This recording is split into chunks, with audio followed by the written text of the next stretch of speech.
Channel पे class 10th maths के सभी टॉपिक्स के एक्सप्लेनेशन और सभी क्वेश्चंस के सॉल्यूशन मिलते रहेंगे। तो उसके लिए हमारे चैनल को सब्सक्राइब करना बिल्कुल ना भूलें। तो आज के इस वीडियो में हम करने वाले हैं चैप्टर 1 रियल नंबर्स एक्सरसाइज 1.1 के question number first and second. तो इससे पिछले वीडियो में मैंने आपको इस एक्सरसाइज से रिलेटेड दो बहुत ही इंपॉर्टेंट टॉपिक्स समझाए थे, जो कि थे यूक्लिड्स डिवीज़न लेमा और Euclid's division algorithm. I hope आपने वो वीडियो देख ली होगी, और अगर आपने वो वीडियो अभी तक नहीं देखी है तो प्लीज़ पहले जाके वो वीडियो देख लें। वो वीडियो देखने के बाद आपको आज का जो टॉपिक है, आज के जो क्वेश्चंस है, वो और भी ज़्यादा अच्छे से समझ आएंगे। तो चलिए स्टार्ट करते हैं आज का वीडियो। तो जो हमारा फर्स्ट क्वेश्चन है वो क्या कहता है, use Euclid's division algorithm to find the HCF of 135 and 225। Second part 196 and 38,220। Third part 867 and 255। तो मैंने इससे पिछले वीडियो में आपको इसी से रिलेटेड एक और क्वेश्चन करवाया था, तो ये क्वेश्चन भी उसी पे बेस्ड है। तो चलिए इसको हम स्टार्ट करते हैं। फर्स्ट क्वेश्चन का फर्स्ट पार्ट, तो जो हमारा फर्स्ट पार्ट है उसके जो दो नंबर्स हैं वो है 135 एंड 225। तो हमें इसका एचसीएफ फाइंड करना है। तो सबसे पहला स्टेप हमारा होता है वो ये देखना होता है कि इन दोनों में से कौन सा नंबर बड़ा है। तो यहाँ मुझे देख के ही पता चल रहा है कि इन दोनों में से मेरा 225 जो है वो बड़ा है। तो मैं यहाँ पे लिख लेती हूँ 225 is greater than 135। Next step हमारा ये है, अब हम जो बड़ा नंबर है उसको एज अ डिविडेंड लिख देंगे और जो हमारा छोटा नंबर है उसको एज अ डिवाइज़र लिख देंगे। अब मैं 225 को 135 से डिवाइड करती हूँ। यहाँ मैंने रफ वर्क बनाया है इसमें। 225 डिवाइडेड बाय 135, तो जो मेरा क्वेश्चन है वो 1 आएगा। 135 1 ज़ा 135, और जब मैं 225 में से 135 को माइनस करूँगी तो मुझे रिमाइंडर 90 मिलेगा। तो इसको हम यूक्लिड्स डिवीज़न एल्गोरिदम की फॉर्म में लिखेंगे 1 + 90।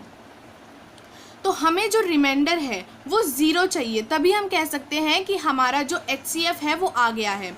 लेकिन यहाँ पे मैं देख सकती हूँ कि मेरा जो रिमाइंडर है वो 0 के इक्वल नहीं है। तो हमारा नेक्स्ट स्टेप जो प्रोसीड करने का है वो ये है कि हमने डिवाइज़र लिया था उसको अब हम एज डिविडेंड लिख देंगे और अपने रिमाइंडर को हम एज अ डिवाइज़र लिख देंगे।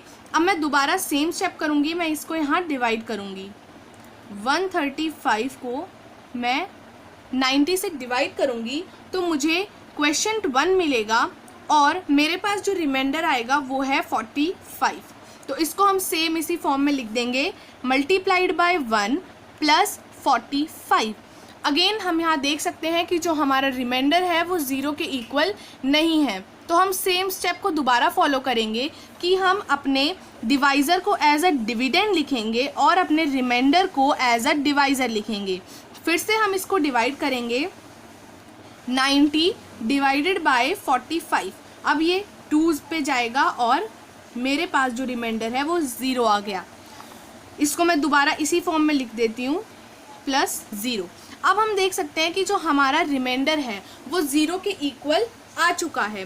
तो अब हमारा जो ये प्रोसेस है यहीं पे ख़त्म होता है और अब हम कह सकते हैं कि therefore the HCF of 135 and 225 is 45। जब हमारा रिमाइंडर 0 के इक्वल आ जाता है तो जो डिवाइज़र है वही हमारा एचसीएफ बन जाता है।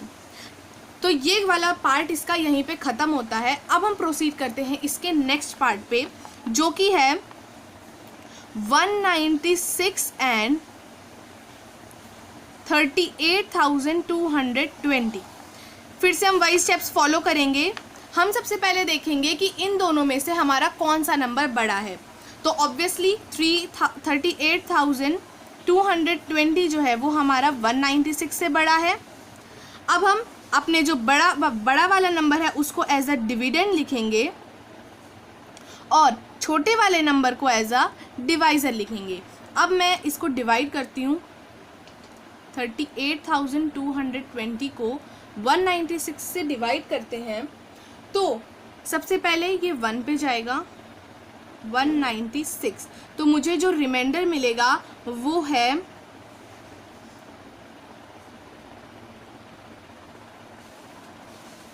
186। अब मैं 2 को नीचे लेके आती हूँ। अब ये 9 पे जाएगा तो यहाँ पे हमें मिलेगा 1764 और जो रिमाइंडर हमारे पास आएगा वो है 998। अब मैं 0 को नीचे उतारती हूँ। अब ये 5 पे चला जाएगा 980। ऑल्दो नंबर बहुत बड़ा था लेकिन इसका सॉल्यूशन एक ही स्टेप में हमारा ख़त्म हो गया। तो यहाँ पे हम देख सकते हैं कि जो हमारा क्वेश्चन है वो 195 आया है और रिमाइंडर हमारा 0 आया है। तो जैसा कि आप देख सकते हैं कि रिमाइंडर हमारे पास 0 आ चुका है, तो इसीलिए हम कह सकते हैं कि therefore HCF of 196 and 38,220 is equal to 196 only. तो इसका HCF जो है वो डिवाइज़र के ही इक्वल आएगा, यानी 196 इसका HCF आ गया।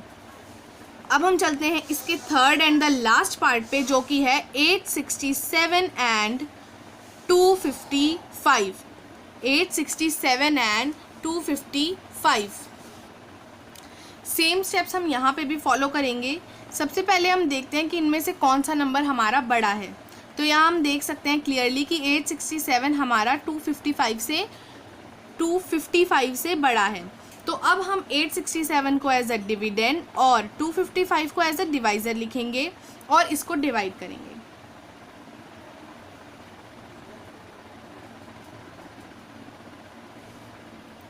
तो यहाँ पे जो मेरे पास क्वेश्चन आएगा वो है 3, 255 3 ज़ा 765, रिमाइंडर हमें मिलेगा 102। तो यहाँ पे हम देख सकते हैं कि जो हमारा रिमाइंडर है वो 0 के इक्वल नहीं है। तो मैंने इसको यूक्लिड्स डिवीजन एल्गोरिदम की फॉर्म में लिख दिया, divisor into question plus remainder. तो हम देख सकते हैं कि जो हमारा रिमाइंडर है वो 0 के इक्वल नहीं है, तो हम इसको फर्दर सॉल्व करेंगे। अब हम अपने डिवाइज़र को एज अ डिविडेंड लिख देंगे और अपने रिमाइंडर को एज अ डिवाइज़र लिख देंगे। तो मैं जब 255 को डिवाइड करूँगी 102 से, तो मेरे पास जो क्वेश्चन है वो आएगा 2, 102 मल्टीप्लाइड बाई 2 इज़ 204 और मेरे पास रिमाइंडर आएगा 51। तो इसको हम इस फॉर्म में लिख देते हैं plus 51। 102 multiplied by 2 plus 51।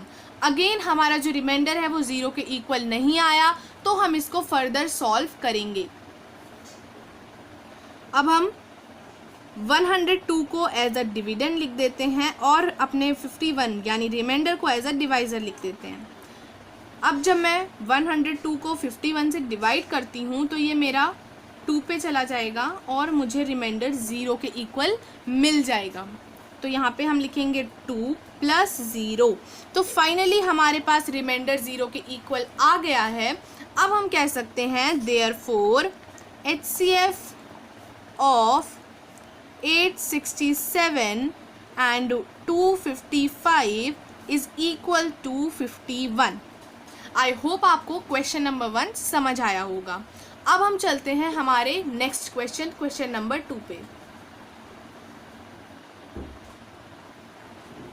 So friends, हमारा क्वेश्चन नंबर 2 है, देखते हैं वो क्या कहता है। क्वेश्चन नंबर 2 है, show that any positive odd integer is of the form 6q + 1 और 6q + 3 और 6q + 5 where q is some integer. तो ये वाला जो हमारा क्वेश्चन है ये बेस्ड है यूक्लिड्स डिवीजन लेमा पे। तो चलिए इसको सॉल्व करते हैं। तो क्वेश्चन का मतलब क्या है? क्वेश्चन का मतलब ये है कि अगर q हमारा कोई इंटीजर है तो हमें ये शो करना है कि कोई भी पॉजिटिव ऑड इंटीजर हमेशा 6q + 1 या 6q + 3 या फिर 6q + 5 की फॉर्म में होगा, जहाँ पे q हमारा कोई इंटीजर हो सकता है। तो देखते हैं इसे हम कैसे सॉल्व करेंगे। सबसे पहले तो मुझे पॉजिटिव ऑड इंटीजर के बारे में नहीं पता कि हमारा पॉजिटिव ऑड इंटीजर क्या है, तो उसको मैं कुछ भी लेट कर सकती हूँ. So I am writing let the positive odd integer be a. And अब हमने यूक्लिड्स डिवीजन लेमा में हमने ये देखा है उसकी फॉर्म क्या होती है, a is equals to B Q plus R. तो a तो मैंने मान लिया अपना कोई भी पॉजिटिव ऑड इंटीजर. तो यहाँ पे b की क्या वैल्यू होगी, b की वैल्यू फ्रेंड्स यहाँ पे होगी 6. क्यों होगी 6, क्योंकि हमें क्वेश्चन में ही दिख रहा है 6q plus 1, 6q plus 3, 6q plus 5. तो इसके अकॉर्डिंग अगर हम देखें तो हमारी जो b की वैल्यू होगी वो होगी 6. तो मैंने a मान लिया अपना कोई भी positive odd integer and b को हमने 6 ले लिया. अब according to Euclid's division lemma, according to Euclid's division lemma, Euclid's division lemma हमारा क्या कहता है, a is equals to B Q plus R where r is always greater than equal to 0 and always less than b. अब मैं इसको जो मैंने values late की हैं उसके फॉर्म में लिखती हूँ. a is equals to 6q plus r where r is always greater than or equal to 0 and less than b. तो अगर मेरा r जो है वो 0 से या तो बड़ा है या 0 के इक्वल है और मेरा r जो है वो b यानी कि 6 से छोटा है, तो मेरे r के क्या क्या पॉसिबल वैल्यूज़ हो सकती हैं. मेरा r या तो 0 हो सकता है क्योंकि ये 0 के इक्वल है, और 0 से बड़ा कोई भी नंबर हो सकता है यानी 1, 2, 3, 4, 5. मैं 5 के आगे इसको नहीं ले जा सकती. क्यों, क्योंकि यहाँ की जो हमारी वैल्यू है वो यहाँ पे 5 तक ही इसलिए पॉसिबल है क्योंकि हमें ये पता है कि जो r है वो हमेशा b से छोटा होगा. तो यहाँ पे b 6 है तो इसीलिए जो मेरा r है वो हमेशा 6 से छोटा रहेगा, यानी कि 5 तक ही उसकी वैल्यू पॉसिबल हो सकती है. अब हम r की वेरियस वैल्यूज़ लेके उसको केस बनाएंगे. तो जैसे कि मैंने यहाँ पे लिखा है केस 1 में मैंने r को 0 के इक्वल लिखा और इसकी वैल्यू मैंने यहाँ पे पुट की. तो a is equals to 6q plus 0, जहाँ पे जब मैं a में a को 6q प्लस 0 रखूँगी तो मेरे को मिलेगा a is equals to 6q. तो यहाँ पे as 6 is an even number therefore a is also a positive even integer. तो ये तो हो गया मेरा केस 1. इसी तरह से मैं प्रूफ करूँगी केस 2. यहाँ पे मैं लिख देती हूँ केस 2. केस 2 में r को मैं लिखूँगी 1 के इक्वल. सिमिलर वे में a is equals to 6q plus 1. अब यहाँ पे क्या वैल्यू बनेगी, as 6q is even so 6q plus 1 is odd. हमें पता है कि किसी भी इवन नंबर में अगर हम 1 ऐड करते हैं तो हमेशा एक ऑड नंबर बनता है. फॉर एग्जांपल अगर मैं इवन नंबर लेती हूँ 4 और उसमें 1 ऐड करती हूँ तो मुझे मिलेगा 5, और 5 क्या है, हमारा एक ऑड नंबर है. सिमिलरली आप अलग अलग एग्जांपल्स ले सकते हो, such as 8 plus 1 9, 9 is an odd number. 10 plus 1 11, 11 is also an odd number. तो इसीलिए मैंने यहाँ पे ये स्टेटमेंट लिखी है कि as 6q is even so 6q plus 1 is obviously odd. Therefore a is also a positive odd integer. और मैं यहाँ पे a को क्यों इसके इक्वल बता रही हूँ, क्योंकि मैंने यहाँ पे ये स्टेटमेंट लिख दी है ऑलरेडी कि जो मेरा a है वो यहाँ पे 6q प्लस 1 के इक्वल है, यहाँ पे वो 6q के इक्वल है. तो इसलिए मैंने ये स्टेटमेंट के बाद ये स्टेटमेंट लिखी है. ऐसे ही मैं केस 3 लूँगी जहाँ पे r मेरा 2 के इक्वल होगा. तो a हो जाएगा 6q प्लस 2. तो as 6q is an even number so 6q plus 2 is also even. हमें पता है किसी भी इवन नंबर में अगर मैं 2 ऐड करती हूँ तो मुझे फिर से एक इवन नंबर मिलता है, such as 4 + 2 6, 6 is an even number, 8 + 2 10, 10 is also an even number. तो इसीलिए मैंने यहाँ पे ये स्टेटमेंट लिखी है, therefore A is also a positive even integer. इसी तरह से हम यहाँ पे लेते हैं केस 4, जहाँ पे R जो है वो मेरा 3 के इक्वल है, तो A जो है वो हो जाएगा 6Q + 3। तो as 6Q is an even number, so 6Q + 3 is an odd number या इंटीजर। आप इसको भी देख सकते हैं किसी एग्जाम्पल से, 4 + 3 7, 10 + 3 13, एट्सेट्रा एट्सेट्रा। आप अलग अलग एग्जाम्पल से इस स्टेटमेंट को वेरीफाई कर सकते हैं। Therefore A is also a positive odd integer. अब मैं यहाँ पे लेती हूँ केस 5। केस 5 में R मेरा 4 के इक्वल होगा, तो A मेरा किसके इक्वल आ जाएगा, 6Q + 4 के इक्वल। ठीक है, और यहाँ पे मैं वही स्टेटमेंट लिखूंगी, as 6Q is an even number, so 6Q + 4 is also even, therefore A is also a positive even integer। तो ये चीज़ भी मैंने यहाँ पे प्रूव कर दी। आई एम सॉरी अगर आपको ये पार्ट ना दिखा हो, तो मैंने इसको ऐसे किया है जैसे मैंने ऊपर के पार्ट्स किए थे। अब हम चलते हैं केस 6 पे, जहाँ पे मेरा R जो है वो 5 के इक्वल है, तो A is equals to 6Q + 5 as 6Q is an even integer या नंबर ही लिख देती हूँ, number, so 6Q + 5 is an odd number, therefore A is also a positive odd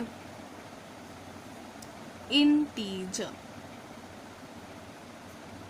right, यहाँ तक हो गया फ्रेंड्स। ये आ गए मेरे सारे के सारे केस, 6 केसेस हो गए ये।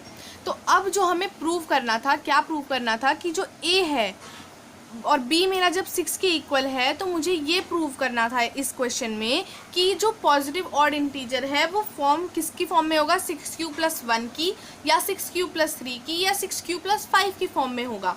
तो देखो, अब ये लास्ट स्टेटमेंट हम बहुत आसानी से प्रूव कर सकते हैं जब हमने इतना क्वेश्चन कर दिया। केस 1 में हमने देखा कि जब A 6Q के इक्वल है तो वो एक इवन इंटीजर आया, तो ये केस तो यहीं से हम हटा सकते हैं। केस 2 में हमने देखा कि जब मेरा A 6Q + 1 के इक्वल है तो वो एक पॉजिटिव ऑड इंटीजर है, तो ये केस मैं ले सकती हूँ। उसके बाद मैंने देखा थर्ड केस में कि जब मेरा A है जो वो 6Q + 2 के इक्वल है, फिर से वो एक इवन इंटीजर आ गया, तो मैं इसको नहीं लूँगी क्योंकि मुझे चाहिए ऑड इंटीजर।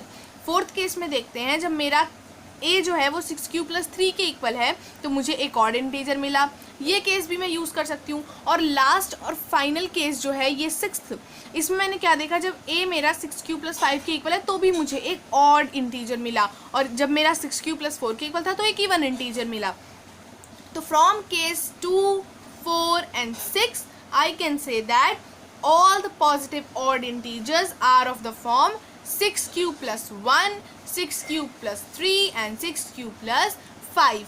मेरे पास थोड़ी सी स्पेस की कमी है इसलिए मैं ये लिख के नहीं बता रही आपको, I am really sorry for that, but ये स्टेटमेंट बनेगी कि as from case 2, 4 and 6 we can say that all the positive odd integers are of the form 6Q + 1 or 6Q + 3 or 6Q + 5। I hope आज के 2 questions आपको बिल्कुल crystal clear हैं और आप इनको आसानी से सॉल्व कर सकते हो। मैंने आपको इसका पूरा सॉल्यूशन भी दे दिया है, आप एज इट इज़ अपनी नोटबुक में इसको लिख सकते हो, बिल्कुल करेक्ट सॉल्यूशन है ये। So thank you for watching the video, और अगर आपको वीडियो पसंद आया हो तो लाइक, शेयर और चैनल को सब्सक्राइब करना बिल्कुल भी ना भूलें।